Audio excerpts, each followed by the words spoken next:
여러분 반갑습니다. 정문성 목사입니다. 하나님의 은혜가 여러분과 가정 위에 그리고 여러분 생애 위에 충만하기를 간절히 기원합니다. 기도하겠습니다. 은혜로우신 주님 감사합니다. 우리의 부족과 허물보다도 하나님의 사랑과 긍휼이 너무나 크온데 이것을 바라보면서 이것을 느끼면서 내 멋대로 살 것이 아니고 겸손하게 엎드리며 하나님의 긍휼 앞에 살아가는 저희들 되도록 도와주시고 어떻게 하면 더욱더 주님 가까이 할까 그런 간절한 마음에 예수 그리스도를 잘 따라 사는 즐거이 따라가는 저희들 되도록 은혜를 베풀어 주시옵소서. 예수님 이름으로 기도하옵나이다. 아멘. 아멘. 오늘 우리에게 주신 하나님의 말씀은 27장, 창세기 27장 39절부터 40절까지 두 절입니다. 여러분에게 봉독하겠습니다. 그 아버지 이삭이 그에게 대답하여 이르되 내 주소는 땅의 기름짐에서 멀고 내리는 하늘 이슬에서 멀 것이며 너는 칼을 믿고 생활하겠고 내 아우를 섬길 것이며 내가 매임을 벗을 때에는 그 멍에를 내 목에서 떨쳐버리리라 하였더라. 아멘. 아멘. 참 이 형제간에 이런 일이 있었다고 하는 건 참 수치스럽기도 하고 그러면서 이것이 또 인간사인 것을 봅니다. 참 예수 믿는 사람이라고 별 다르지 않아요. 제가 한국에 있을 때 어떤 장례식에 가게 됐는데, 아이고, 돌아가시니까, 주인이 돌아가시니까 그 자식들이 싸우기 시작하고 또 며느리들이 싸우기 시작하는데, 다 예수 믿는 사람 아닙니까? 아이고, 너무 무섭대요. 보기가 민망해서 나온 적도 이렇게 있습니다. 이거 참, 오늘 야곱과 에서 이렇게 보면서, 참, 그 모습이나 우리의 모습이나 뭐 다를 게 없구나 그런 생각을 해보게 됩니다. 이삭이 이제 드디어 야곱에게 축복을 하였습니다. 그리고는 이렇게 나가게 되었는데 얼마 있지 않아서 그 에서가 사냥한 것을 잡아다가 들어오게 됩니다. 음식을 해가지고 별미를 준비해서 들어오게 됩니다. 들어와서 아마 아버지가 누워 있었던 것 같은데 아버지 일어나세요 그러면서 사냥한 고기를 이렇게 마음껏 드시고 날 축복해 달라고 그러면서 들어오는 겁니다. 이 소리를 들었던 이삭이 깜짝 놀랍니다. 넌 누구냐? 아버지의 아들 에서입니다. 내 아버지의 맏아들 에서입니다. 이삭이 깜짝 놀라 두려워 떠옵니다. 덜덜 떠옵니다. 부들부들 떨었습니다. 이전에 음식을 가져온 자가 누구냐? 내가 그를 다 축복했는데 반드시 그가 복을 받을 게다. 이런 얘기를 하니까 얼마나 쇼크가 됐겠어요. 에서가 소리내어 울게 됩니다. 너무나 억울하고 억울해서. 그래도 아버지 축복해 주세요. 이삭이 얘기하기를 내 아우가 날 속였구나. 그리고 내 복을 다 뺏어갔구나. 그럼에도 불구하고 에서는 축복해달라고 그렇게 간청합니다. 이삭은 더 할 것이 없다. 이런 장면을 바라보면서 에서는 고대로 아마 목 놓아 울었던 것 같습니다. 근데 참 그러면서 자꾸 축복해 달라니까 이삭이 축복을 했는데 이건 축복이 아니고 오히려 저주 비슷한 얘기를 합니다. 차라리 말을 하지 않는 것이 나았을 텐데 참 찔뚝 없이 얘기를 합니다. 그런 점에서는 이삭은 좀 답답한 인간 그렇게 볼 수도 있죠. 그러면서 축복이라고 했던 기도가 땅의 기름짐에서 멀고 이슬에서도 멀다. 그렇게 얘기하죠. 땅에 기름진 것에서 떠나 있다. 또 이슬에 떠나 있다. 그러니까 이슬도 그렇게 잘 내리지 않을 것이고 땅에 기름진 것도 그렇게 별 볼일 없을 것이다. 뭐 그 이유 가운데 하나는 네가 칼을 믿고 사는 생활하게 될 터이니까 그럴 것이다. 뭐 칼을 믿고 사는 사람이니까 굳이 뭐 땅 이슬로 농사가 잘 되거나 할 이유가 뭐가 있어요? 또 땅이 좋아야 될 이유가 더 뭐가 있어요? 말 날리기 좋고 하면 되죠. 넌 칼을 믿고 생활할 것이다. 그리고 결정적으로 이제니까 아우를 섬기게 될 것이다. 그것을 얘기하죠. 그러면서 여기 매임을 벗을 때에는 멍에를 떨쳐버릴 것이다. 매임, 꼭 묶인다 말이죠. 다시 말하면 그 동생을 섬기게 되니까 나중에 후손들이 조공도 바치고 하니까 그게 얽매이게 되잖아요. 고통 가운데 거하게 되잖아요. 그러나 거기서 풀려나게 될 때 그때는 멍에를 벗게 될 것이다. 자유롭게 될 것이다. 그것을 예언의 말씀으로 하게 되죠. 다시 말하면 그때 언젠가는 내가 그래도 그 아우로부터 해방될 날이 있을 것이다. 그 한 가지 이제 희망적인 얘기 거기서 하고 있죠. 참 이 기막힌 얘기를 듣게 됩니다. 인생이 어찌 그런가 하는 생각도 해보게 됩니다.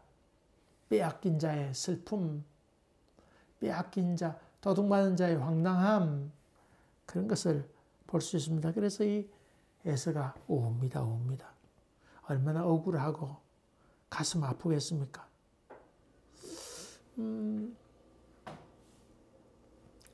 그 대구 제1교회의 그 옆에 휘도 맨션이 있었는데 그 휘도 학교였습니다. 학교였는데 그걸 교회에서 샀더랬습니다. 근데 재판회가 졌어요. 왜냐하면 명예 이전이 안 돼 있었어요. 그리고 아마 그 당시 뭐 이렇게 토지 이렇게 뭐 정비하면서 얼마까지 다시 신고하라고 그랬는데 교회에서 일하는 사람들이 뭐 그렇게 거기에 관심 있는 사람이 없었던 것 같습니다. 그래서 그냥 솔박 다 빼앗기고 말았습니다. 그 참 헌금으로 샀을 텐데 그걸 빼앗기고 말았지요. 이야, 참 그걸 바라보면서 참 이런 경우도 있구나. 너무나 억울하구나. 또 계명대학 문제도 마찬가지입니다. 대구에 있는 계명대학도 원래 그 경북노회 소속이었거든요. 선교사 이름으로 됐었는데 그 참 계명대학의 그 신태식이라는 사람이 자기 소유처럼 해가지고는 자기 것으로 만들어 버렸습니다. 참 그런 거 볼 때 하나님이 헌금으로 또 선교사가 물려주고 간 것을 제대로 관리하지 못해서 빼앗기는 경우도 많이 있는데 이 참 얼마나 빼앗겼을 때 서름이 얼마나 마음 가운데 컸을까요? 참 최근에 있었던 그 전쟁이 있었지요. 아르메니아하고 아제르바이잔하고 싸움이 일어났어요. 터키 옆에 붙어 있는 나라 가운데 옛날에는 그 소련 연방에 속해 있었던 그런 나라인데 여러분 전 세계에서 제일 먼저 기독교 국가가 된 나라가 있지요. 어느 나라예요? 아르메니아입니다. AD 302년에 기독교를 공식화하고 그 국교로 삼았습니다. 아르메니아. 그 아르메니아의 기독교가 세계에서 제일 역사가 길다고 볼 수 있습니다. 근데 그 아르메니아하고 옆에 붙어 있던 아제르바이잔하고 뭐 두고 지금 싸우고 이렇게 있는데 이번에 또 전쟁이 또 붙었습니다. 그 한 몇 년 전에는 아제르바이잔하고 아르메니아하고 싸워가지고는 그 아르메니아가 폭격을 막 해대가지고는 아제르바이잔을 이겼습니다. 이겼어요. 왜냐하면 아르메니아는 한 인구 한 300만 정도밖에 안 되고 근데 한 600만이라는 사람이 해외에 나가서 살아요. 그 사람들이 해외에 나가서 돈 벌어가지고 그 나라에 돈을 붙여가지고는 좋은 무기를 많이 사가지고는 좋은 무기로 아제르바이잔을 쳐부셨어요. 그래서 이겼는데 이번에는 반대로 됐습니다. 옛날에는 그 기독교 국가였으니까 그 미국이란 나라가 많이 도움을 주고 또 미국이 도우니까 이스라엘도 도왔어요. 다 아르메니아 편을 다 들어주었어요. 다 들어줬어요. 그러니까 그 나라가 든든히 버틸 수 있었는데 이 분쟁의 원인 가운데 하나는 아르메니아 사람이 있고 아제르바이잔이라는 나라가 있는데 이 국경선을 이 강대국 프랑스, 영국 이런 강대국들이 국경선을 그으면서 이렇게 다른 쪽으로 그어버렸어요. 그러니까 아르메니아 사람들이 아제르바이잔에 살고 있는 아르메니아 사람들이 많이 있었어요. 이것 때문에 분쟁이 자꾸 생기게 되고 아제르바이잔 안에서도 분쟁하게 됐는데 이기 때문에 뭐 폭격하기도 하고 서로 학살하기도 하고 이렇게 해서 많은 사람들이 해외로 나가 살기도 했지요. 근데요, 이게 참 강대국이라는 말이 웃기는 얘기도 많지요. 아제르바이잔에 그 석유도 많이 나오고 그러니까요.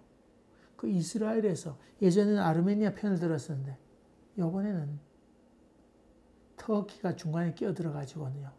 이간질하고 이래가지고는 자꾸 해가지고는 기차 철길도 아제르바이잔에서 터키로 해서 다른 쪽으로 올라가도록 그렇게 아르메니아를 쏙 빼고는 기찻길을 놓기도 하고 기찻길이 없으니 어떻게 뭐 사람들이 들어오기도 힘들잖아요. 여행객들도 들어오기 힘들고 그렇게 해서 아주 고립시켜버리고 맙니다. 그리고는 그 이스라엘이 아제르바이잔에서 난 석유를 수입해다 쓰게 되니까 이번엔 그 이스라엘이 아제르바이잔 편을 딱 들었습니다. 그러니까 이 아르메니아가 편이 아무도 없어서 하는 수 없이 소련에게 도움을 청구하게 되고 소련이 조금 편이 되어주게 하는데 이번 분쟁하는 것을 마무리하면서 그 아제르바이잔에 살고 있는 그 아르메니아 사람들을 아르메니아로 데리고 와라. 거기 있는 아제르바이잔에 살고 있는 사람들을 거기 두지 말고 거기 아르메니아 사람들을 당신 나라로 데리고 와라. 그렇게 합의를 봤어요. 그래서 아르메니아 사람들이 아제르바이잔에 살고 있던 아르메니아 사람들이 지금 이주하고 있습니다. 그 땅에서 옛날부터 살고 있던 그 땅에서 쫓겨나 나오게 되는데 옛날에 살던 집을 다 불태우고 그렇게 지금 철수하고 있습니다. 이렇게. 참. 여러분 참 힘없는 사람의 슬픔. 자기가 갖고 있던 것들 다 불태우고 오래된 그 교회도 아주 오래된 것인데 그건 태우는지 안 태우는지 뭐 안 나와 있습니다. 자기 집 이런 것들은 뭐 나무로 겉엔 돌로 짓고 안에 나무로 이렇게 한 것도 다 불태우고 양철로 집은 집들도 다 불태우고 이렇게 이제 정들어진 곳을 떠나가게 되는 그런 모습을 지금 방송에서 계속하고 있습니다. 참 힘이 없으면 인간이 이렇게 되는 것인가? 빼앗긴 자의 슬픔이 얼마나 큰 것인가? 그런 생각을 합니다. 오늘 본문 말씀은 그 에서의 고백이 나오게 되는데 에서는 야곱, 자기 동생 야곱이 자기 장자권을 뺏어간 것을 잊어버렸습니까? 잊어버리지 않았습니까? 잊어버리지 않았어요. 오늘 성경에 보니까 잊어버리지 않았어요. 이게 두 번이나 이 동생에게 속았다는 얘기로 봐서 예전에 장자권을 빼앗긴 사건에 대해서 이 에서는 기억하고 있었습니다. 근데 아마 이 에서는 그 아버지로부터 축복을 받으면 그까지 그 뭐 장자권이야 뭐 어때? 그건 뭐 안 받아도 좋아. 내가 재산 덤으로 안 받아도 좋지만은 아버지로부터 축복을 받아야지. 아마 그런 생각을 그는 가졌던 것 같습니다. 장자권은 속아서 빼앗겼지만은 그러나 아버지로부터 축복을 받으면 넉넉히 될 수 있다고 아마 그렇게 생각했는데 그것마저 빼앗기게 되니까 너무 억울하고 화가 나게 됩니다. 물론 성경의 앞부분은 그 장자권을 가볍게 여겼다 그런 말씀이 있습니다만은 그렇다고 해서 이 에서가 그 아버지가 주는 복까지도 아무렇지 않게 생각한 건 아니었습니다. 그가 정말 그 빼앗긴 것에 대해서 통곡하며 울잖아요. 그 복까지도 우습게 생각한 건 아니었습니다. 그런 사람 아니었습니다. 이 사실 야곱에 대한 얘기, 이스라엘이 야곱의 계보를 이어가게 되니까 그 야곱이 정당하다고 하는 얘기를 자꾸 얘기하고 있습니다만은 그렇다고 해서 에서가 질 나쁜 사람이라거나 물론 이방 여인을 얻은 것은 그런 면 있기는 있었지만 그러나 에서가 그렇게 인간적으로 몹쓸 놈이고 그런 건 좀 아닌 것 같습니다. 이스라엘의 계보를 얘기하다 보니 에서를 좀 폄하해서 하는 말이기도 하고 또 좀 무시하는 경향이 있고 이 야곱은 정통성 있는 사람이고 에서는 정통성이 없다. 그것을 얘기하다 보니까 자꾸 좀 무시하는 경향이 있습니다만은 일반적으로 행동하는 걸로 봐서는 이 에서가 남자다운 사람이고 또 복도 귀중히 여기는 그런 사람이고 에서를 바보같이 왜 몰랐나 그렇게 말하기 힘들 정도로 탓할 수 없는 사람이 에서인 것을 봅니다. 에서가 또 바보도 아닙니다. 근데 이 말씀을 보면서 이 야곱과 에서의 사건을 보면서 왜 에서나 야곱이나 왜 그렇게 아버지의 축복을 그렇게 중요하게 생각했냐 하는 것입니다. 왜 그렇게 그들은 그 아브라함의 축복을 받고 싶어 했는가 하는 것입니다. 첫째로는요, 우리 인간의 노력, 인간의 애씀, 이것도 참 귀한 일이지만은 누구의 도움이 있어야 돼요? 하나님의 절대적인 인도하심이 있어야 된다고 하는 믿음이 여기 깔려 있습니다. 이 하나님의 은혜로 살아가야 내가 넉넉하게 창대하게 되지. 내 노력, 내 수고, 내 애씀 그 위에 하나님의 섭리가 있어야 되고 하나님께서 긍휼을 베푸셔야 내가 여기 있지. 인생은 내 마음대로 되는 것이 아니로구나. 이런 고백이 거기에 담겨 있는 것을 봅니다. 여러분 옛날에 우리 고등학교 때 보았던 책 가운데 안현필 씨가 쓴 사무일체라고 하는 영어 학습서가 있지 않았습니까? 안현필 씨. 이분이 나중에 뭐 했나 봤더니 건강전도사, 건강에 대해서 아주 책을 많이 쓰고 자기가 이 상태로 나가면 120살까지 살 수 있다. 그렇게 얘기하면서 아주 음식에 대해서 책을 많이 쓰기도 했습니다. 근데요, 자기가 120살까지 살 수 있겠다고 큰 소리치고 장담했습니다. 근데요, 저기 정확하게 알 길이 없습니다. 80살을 넘지 못했다든가, 그 사이에서 죽었습니다. 왜요? 교통사고 났어요. 여러분, 인생에 장담할 수 있는 거 있습니까? 내가 이래봬도 그러지만은 하나님께서 데려가시면 불의의 사고로 죽게 되는 경우 얼마나 많은지 모릅니다. 여러분 영화 가운데 아라비아 로렌스라고 한 영화가 있습니다. 아라비아 로렌스는 영국의 장교였는데 중위로 가서 나중에 소련인가 중령인가 나중에 그렇게 됩니다만은 그 아랍세계에 가서 그 식민지를 통치하는 일 가운데에 터키와의 싸움에서 이 사람이 아랍 사람의 그 전략가로서 전쟁을 치르게 되는 그런 이야기가 쭉 나오지요. 근데요, 그 전쟁하는 총탄 속에서 그 수많은 전쟁터에서 총알이 평평한 지나갔겠어요. 그 속에서 그가 살아남습니다. 그 속에 살아남아요.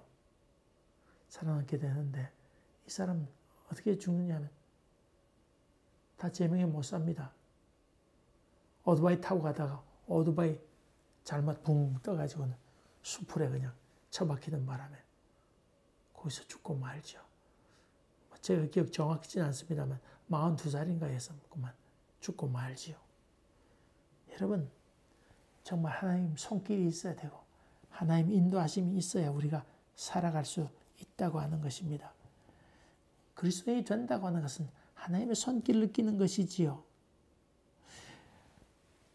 예수 믿는 사람은 이걸 하나님의 손길이라 부르겠고, 또 하나님을 믿지 아니한 사람은 그건 보이지 않는 어떤 능력, 어떤 힘에 의해서 인생이 흘러간다. 그렇게 얘기하잖아요. 여러분, 인생이 그렇지 않아요? 그렇습니다.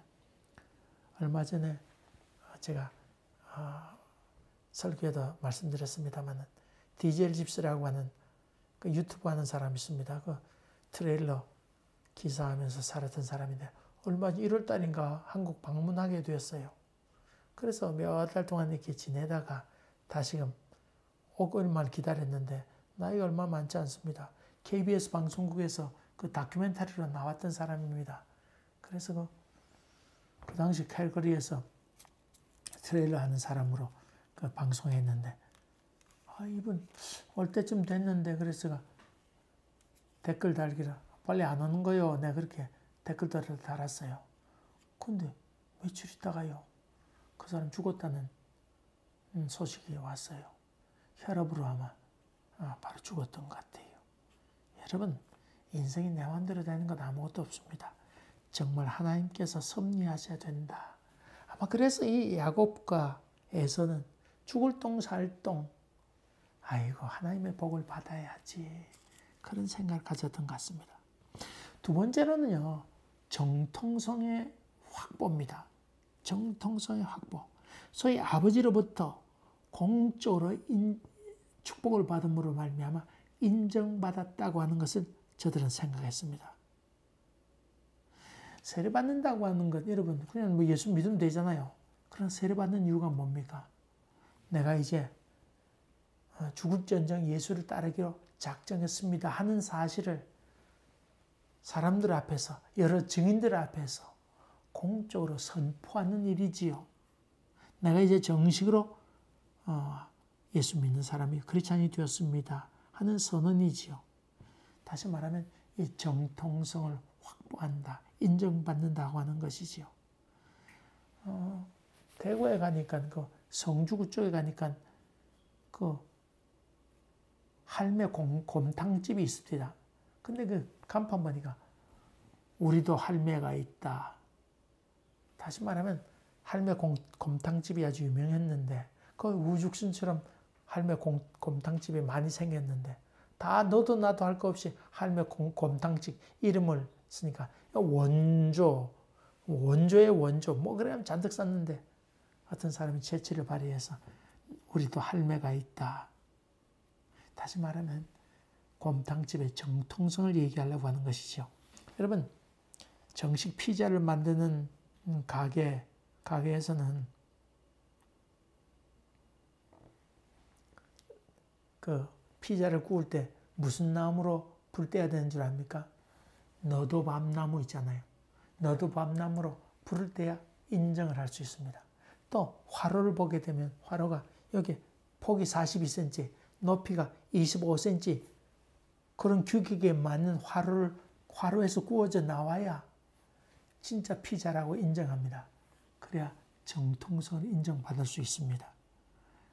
저들은 그런 것을 통해서 자기가 진짜 피자 만든 집이라고 하는 것을 자꾸 설득하려고 하지요. 그런 점에서 이 아버지로부터 축복을 받아서 내가 여기에 있다 하는 정통성을 인정받기 위해서 그런 것입니다. 그 다음에 또 중요한 이유 가운데 하나는, 그렇게 아버지로부터 축복을 받게 되면 자기 마음 가운데 내적인 큰 확신이 들어차게 됩니다. 내가 예수를 믿습니다. 그런 기독교인으로서의 확신을 갖게 될 때에 능력이 임하게 되는 것처럼, 담대하게 나가서 일을 할 수 있는 것처럼 아버지로부터 인정받게 될 때에 힘 있는 하나님의 사람으로 살아갈 수 있다고 하는 이야기입니다. 여러분, 이 다윗이 있었는데 다윗이 골리앗을 치러 뛰어나가지 않습니까? 그가 스스로 용기 있어서 간 것 아닙니다. 사무엘이 그에게 안수하면서 네가 왕이 될 것이라고 하는 이야기를 들려주게 되고 정말 그때 사사였던 사무엘로부터 머리에 기름을 붓게 됩니다. 그리고는 그 내적인 힘, 내가 이제 기름 부음 받았는데 어떤 놈이 나를 무시할 거야. 내가 왕 되기 전까지는 내가 안 죽을 거야. 이런 마음에서 그는 골리앗 앞에 뛰쳐나가서 물매심을 해서 골리앗을 잡아뜨리게 됩니다. 여러분, 무릇 살아서 믿는 자는 영원히 죽지 아니하리라. 죽어도 살겠고 살아서 믿는 자는 영원히 죽지 아니하리라. 네가 이것을 믿느냐? 여기에 대한 큰 확신이 있게 될 때에 그 어느 것도 두려워하지 않게 되지요. 능력을 경험하게 됩니다. 초대교회 많은 그리스도인들이 그런 능력을 힘입어서 어냐 날 죽여라. 그래도 나는 살겠다. 이런 믿음으로 앞으로 전진해 나갔던 것을 보게 됩니다. 이 성경을 바라보면서 이 이삭의 축복은 매우 예언자적인 그런 예언적인 축복인 것을 보게 되고 반대로 야곱이 그 아들들 12아들을 축복한 그런 장면을 보게 되면 그것은 앞날을 예언하고 축복한 것보다는 지금 현상을 바라보고 지켜보고 과거에 이 아들이 이렇게 했던 것을 보고는 거기에 맞춰서 이렇게 축복하며 기도했던 것을 보게 됩니다. 그런 점을 본다면 이삭은 매우 예언적인 그런 축복입니다. 이 이삭은 에서에 대해서 나쁜 감정이 없었습니다. 좋은 감정, 축복하고자 하는 마음 가득 차 있지만은 그러나 이삭은 예언적인 축복을 하게 됩니다. 이것이 사실은 하나님의 신비라고 볼 수 있습니다. 그러므로 우리 인생 살아가면서 겸허해야 되겠습니다. 그러면서 한 가지 꼭 짚고 넘어가야 될 것이 있습니다. 울고불고하고 또 축복을 빼앗긴 에서의 모습을 바라보면서 우리는 깊은 동정을 느끼게 됩니다. 이거 참, 왜 하나님께서 야곱은 축복하시고 에서는 방치하시는가? 거기에 대한 회의도 느끼고 의문도 갖게 됩니다만은, 그러나 여러분, 성경을 보는 눈은 에서의 입장에서 억울하고 원통하구나, 그렇게 보는 것이 성경을 보는 눈이 아니고 네가 바로 둘째였던 아들, 내가 바로 야곱이다. 그런 관점에서 성경을 보는 것이 성경을 보는 눈입니다. 거짓으로 말미암아 복을 훔친 자와 같은 이 야곱이지만 거기 하나님께서 긍휼을 베풀어 주셔서 참 장자의 복을 그에게 주셨구나. 이것을 바라보면서 내가 복을 훔쳐야 되겠다고 하는 것이 아니고 하나님께서 그럼에도 불구하고 우리에게 복을 주셨으니까 은혜를 생각하며 살아야지.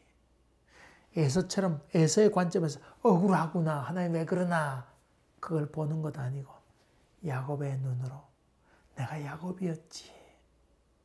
그러면서 하나님의 은총을 기억하는 것, 그것이 성경을 보는 눈이라고 하는 것입니다.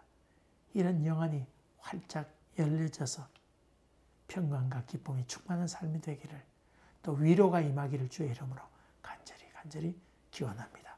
기도하겠습니다. 은혜로우신 아버지 하나님, 감사합니다.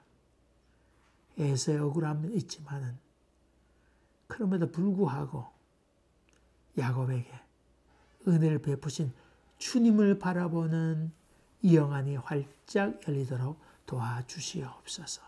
예수님 이름으로 기도하옵나이다. 아멘.